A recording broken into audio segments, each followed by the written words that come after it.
요즘 어디서든 들려오는 말, 바로 가성비예요. 가격 대비 성능, 줄여서 가성비. 적은 돈으로 많은 걸 얻는다는 느낌 때문에 누구나 이 단어에 끌리게 되죠. 우리 생활 속 깊숙이 들어와 버린 이 개념은 쇼핑뿐 아니라 음식, 집, 인간관계, 심지어 인생의 선택까지도 가성비로 따지게 만들고 있어요. 하지만 문득 이런 생각이 들기도 해요. 과연 우리는 정말 가성비 좋은 삶을 살고 있는 걸까요? 혹시 더 적은 돈, 더 적은 시간, 더 적은 정성으로 그럴듯해 보이기에만 집중하다가 진짜 중요한 걸 놓치고 있는 건 아닐까요? 오늘은 가성비에 속고 있는 우리라는 주제로 우리가 무심코 따르고 있는 이 가성비의 이면을 하나하나 들여다보려고 해요. 돈을 아꼈지만 마음은 더 피곤해진 건 아닌지, 시간을 줄였지만 더 큰 후회가 남은 건 아닌지, 이 편리함이 과연 진짜 이로움인지 함께 생각해보는 시간을 가져보려 해요. 자, 이제 가성비에 덫에서 조금씩 벗어나 진짜 가치 있는 선택을 되찾아보는 여정을 시작해볼까요? 첫째, 싸게 샀지만 결국 두 번 사게 되는 경우가 많아요. 우리는 뭔가를 살 때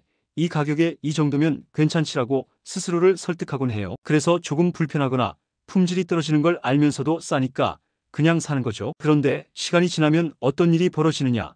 결국 그 물건은 오래 못 쓰고 다시 사게 돼요. 예를 들어 인터넷 최저가로 산 전기포트가 몇 달도 안 돼서 고장났던 경험, 기능은 많아 보이는데 실제로는 제대로 작동하지 않는 저가형 전자제품을 써봤던 기억, 혹은 디자인만 보고 산 옷이 몇 번 입지도 못하고 망가졌던 일들. 그땐 저렴하게 샀다고 뿌듯했는데 나중엔 괜히 돈 낭비한 것 같아 속상했던 적 다들 한 번쯤 있잖아요. 우린 가끔 일단 지금 싸게 사는 게 중요하지라고 생각하지만 결국 오래 쓰지 못하면 그건 가성비가 아니라 손해예요. 싸게 샀지만 마음에 안 들어서 안 쓰게 되는 물건, 결국 처치 곤란이 되거나 쓰레기가 되죠. 그래서 바람직한 방법은 무조건 저렴한 걸 고르기보다는 내가 진짜 오래 쓸 수 있을까? 이게 내 생활에 잘 맞을까? 를 먼저 생각해 보는 거예요. 첫 선택이 조금 비싸더라도 만족도가 높고 오래 쓰면 오히려 그게 진짜 가성비니까요. 둘째, 값은 싸지만 마음이 지치는 경우도 있어요. 가성비가 좋다는 이유로 선택한 서비스나 제품이 오히려 내 시간과 감정을 더 많이 빼앗을 때가 있어요. 처음엔 싸서 좋았는데 쓰면 쓸수록 번거롭고 귀찮고 스트레스만 쌓이는 거예요. 예를 들어 셀프 빨래방보다 싼 공동 세탁소를 이용했더니 세탁물이 분실되거나 시간이 맞지 않아 불편했던 적, 가격이 저렴한 병원을 갔지만 대기 시간이 너무 길고 진료가 2분 만에 끝나버렸던 경험, 혹은 할인받은 배달 음식을 시켰는데 맛이 없어서 결국 다 남겼던 일. 이런 경험을 하고 나면 싼 게 비지떡이라는 옛말이 그냥 나온 게 아니라는 걸 새삼 느끼게 되죠. 결국 가성비에 끌려 선택한 건데 결과적으로는 내 감정과 시간이 더 많이 소모돼요. 그래서 바람직한 방법은 가격만 보지 말고 이게 나에게 어떤 기분을 줄까? 이걸 쓰면서 내가 편할까?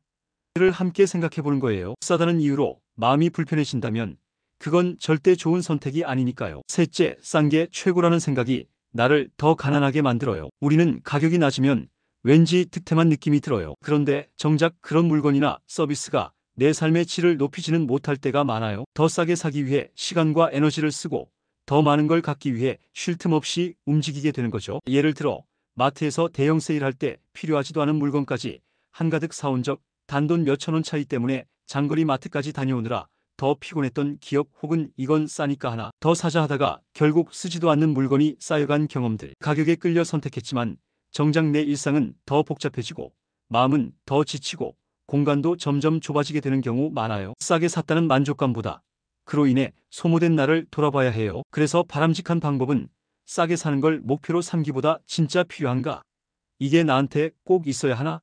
를 먼저 자문해 보는 거예요. 그렇게 생각하면 덜 사게 되고 더 잘 쓰게 돼요. 넷째, 가성비에 집착하면 진짜 취향을 놓쳐요. 우리는 가성비라는 말 앞에서 무의식적으로 이게 좋다고 믿게 돼요. 많은 사람들이 좋다고 하니까, 가격 대비 괜찮다고 하니까 진짜 내가 원하는 걸 생각하기보다 남들이 말하는 가성비에만 끌리게 되는 거예요. 예를 들어 내가 원래 좋아했던 브랜드 대신 할인 행사 중인 제품을 샀다가 마음에 들지 않아 몇 번 쓰지도 않았던 적, 조용한 카페보다 커피 쿠폰이 있는 프랜차이즈 매장을 골랐다가 오히려 집중도 안 되고 불편했던 기억, 혹은 마음에 드는 옷이 있었지만 비슷한 스타일의 저렴한 옷을 사고 나서 후회했던 날들. 그 순간엔 가성비가 좋아 보였지만 시간이 지날수록 마음에 남는 건 내가 진짜 원했던 건 이게 아닌데라는 아쉬움이었죠. 그래서 바람직한 방법은 이게 내 취향인가?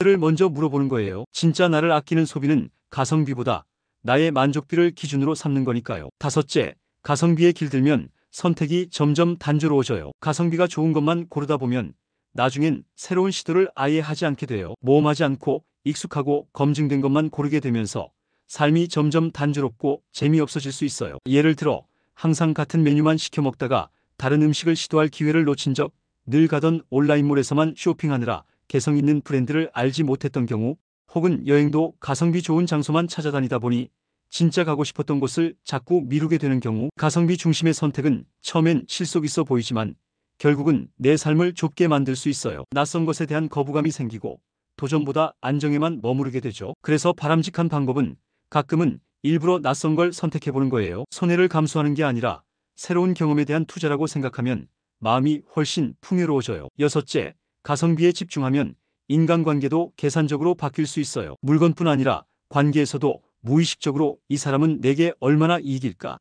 라는 생각을 하게 될 때가 있어요. 이게 반복되다 보면 인간관계에서도 손익계산을 하게 되고 진심 어린 관계를 맺기 어려워져요. 예를 들어 나에게 도움이 될 것 같은 사람에게만 연락하고 위로가 필요한 친구의 연락엔 답이 뜸해지는 모습, 혹은 모임을 나갈 때 뭘 얻을 수 있을까부터 따지는 습관, 이런 게 쌓이면 주변 사람들도 나를 불편하게 느끼게 되죠. 진짜 관계는 손익이 아닌 마음으로 이어져요. 도움이 되든 안 되든 기쁠 때나 슬플 때나 함께할 수 있는 관계가 진짜 오래가는 법이에요. 그래서 바람직한 방법은 이 사람이 나에게 어떤 의미일까? 를 생각해보는 거예요. 그게 더 따뜻하고 단단한 관계를 만드는 시작점이 돼요. 일곱째, 가성비가 높다는 이유로 쉴 틈 없이 살아가게 돼요. 어디서든 이게 더 효율적이야, 이게 더 실속 있어라는 말을 들으면 우리는 자꾸 뭔가를 더 해야 할 것 같은 압박을 받아요. 그래서 일을 할 때도 쉴 때도 더 알차게 보내야 한다는 강박에 시달리게 되죠. 예를 들어 짧은 여행이라도 스케줄을 꽉꽉 채우느라 정작 쉬지 못하고 돌아왔던 기억, 영화 한 편 보면서도 시간 낭비는 아닐까? 생각하며 집중하지 못했던 순간, 혹은 그냥 멍하니 쉬는 걸 죄책감처럼 느꼈던 날들, 쉬는 것도 생산성이라는 기준에 끼워 맞추다 보면 결국 쉼조차도 의무가 돼버려요. 그래서 바람직한 방법은 아무 목적 없이 쉬는 시간을 일부러 만드는 거예요. 이건 아무 쓸모 없지만 내가 좋아서 하는 거야 라는 여유가 삶의 질을 훨씬 더 높여줘요. 여덟째, 가성비 좋은 것만 찾다 보면 가치 있는 낭비를 놓쳐요. 우린 무조건 남는 게 있어야 한다고 생각하죠. 그런데 어떤 소비는 당장 눈앞에 남는 게 없더라도 마음에 오래 남는 것들이 있어요. 그게 바로 가치 있는 낭비예요. 예를 들어 비싼 공연 티켓을 샀지만 평생 잊지 못할 감동을 받았던 날, 여행지에서 무계획으로 들어간 작은 가게가 뜻밖의 추억이 되었던 순간, 혹은 친구에게 선물하고 받은 고맙다는 한마디가 내 마음에 오래 남았던 경험. 이건 효율이나 실속으로는 설명이 안 되지만 그런 낭비가 삶을 더 따뜻하게 만들어요. 그래서 바람직한 방법은 가끔은 손익을 따지지 않고 이게 나한테 의미 있는 일인가?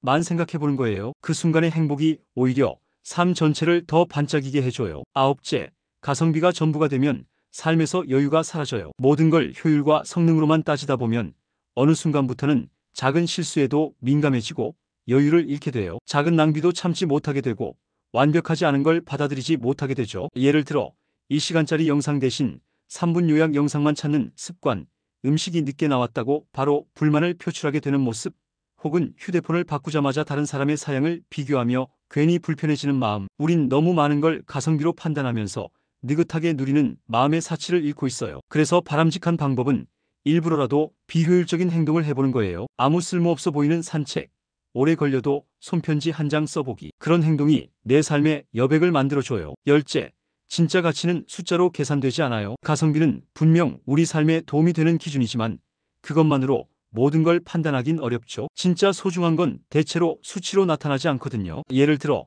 부모님이 해준 정성스러운 식사 한 끼가 배달음식보다 손이 더 많이 갔을지 몰라도 훨씬 따뜻했던 기억, 친구와 의미 없이 보낸 저녁이 오히려 오랜 시간 마음에 남았던 순간, 혹은 책 한 권에 꽂혀 며칠을 생각하게 된 시간, 이런 것들은 가성비로 설명이 안 돼요. 하지만 우리 삶을 진짜 의미 있게 만들어주는 건 바로 이런 감정과 추억이죠. 그래서 바람직한 방법은 모든 걸 비교하고 판단하기보다 이게 나한테 어떤 느낌을 주는가를 더 중요하게 생각하는 거예요. 가성비를 넘어선 감정의 가치, 그게 삶을 더 풍요롭게 만들어요. 오늘 우리가 나눈 이야기를 찬찬히 돌아보면 어쩌면 이런 말이 떠오를지도 몰라요. 내가 고른 게 정말 좋은 선택이었을까?